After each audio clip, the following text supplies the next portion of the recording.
Hannibal Johnson, author, attorney, and consultant. Clifton Taulbert, entrepreneur, author. Phil Armstrong, project director for the 1921 Tulsa Race Massacre Centennial Commission.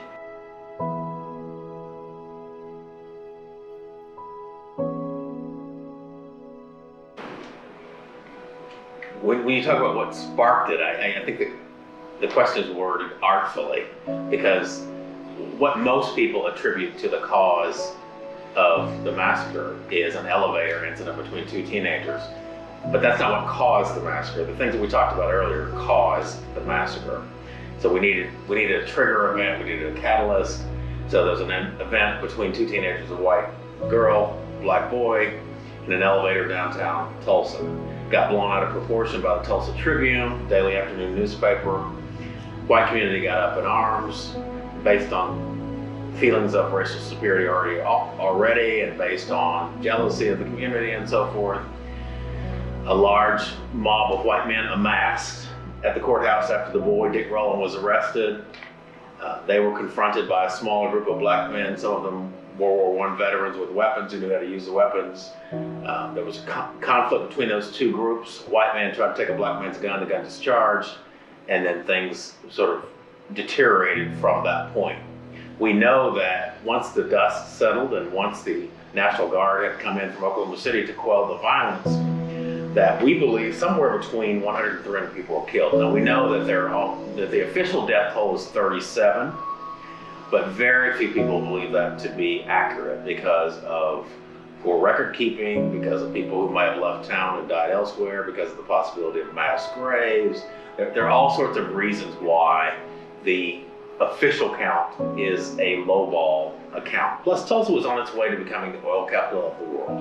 And there was an interest on the part of Tulsa to minimize the tragedy that occurred here. But the other statistics are, I think, revealing.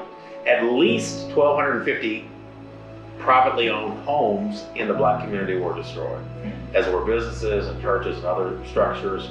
Black people were interned, put in these camps, these internment camps during the pendency of the aftermath post-massacre. Had to bring in the Red Cross. Maurice Willis from St. Louis came in to lead the Red Cross effort. So it was a terrible, terrible travesty that directly impacted in a negative way the black community, to be sure.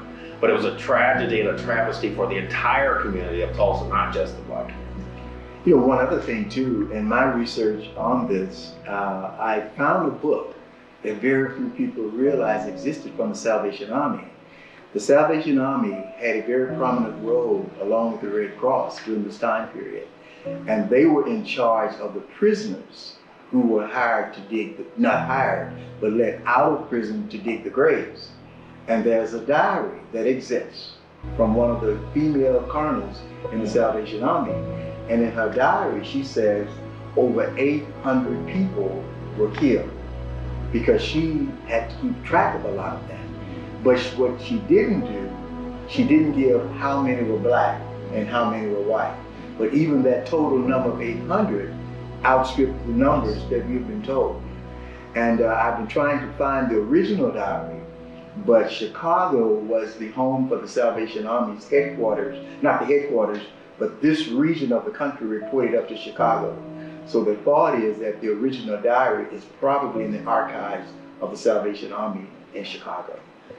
And as far as the language that the question you frame as far as spark, you know, I also want to take time to, as Hannibal reflect on the history, is the triggering of that particular article.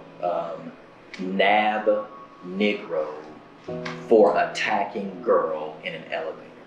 And how that article goes on to make false descriptions of him scratching her face and tearing away at her clothes. And then the article ends with Sarah Page was an orphan trying to pick her way through business school. And none of that was true. But if you are, and I like to put it in context when I go to, talk to high school students and just the younger generation, because they have no perspective of what segregation was and what the climate of Jim Crow was. So I try to make a psychological approach and say, think about this.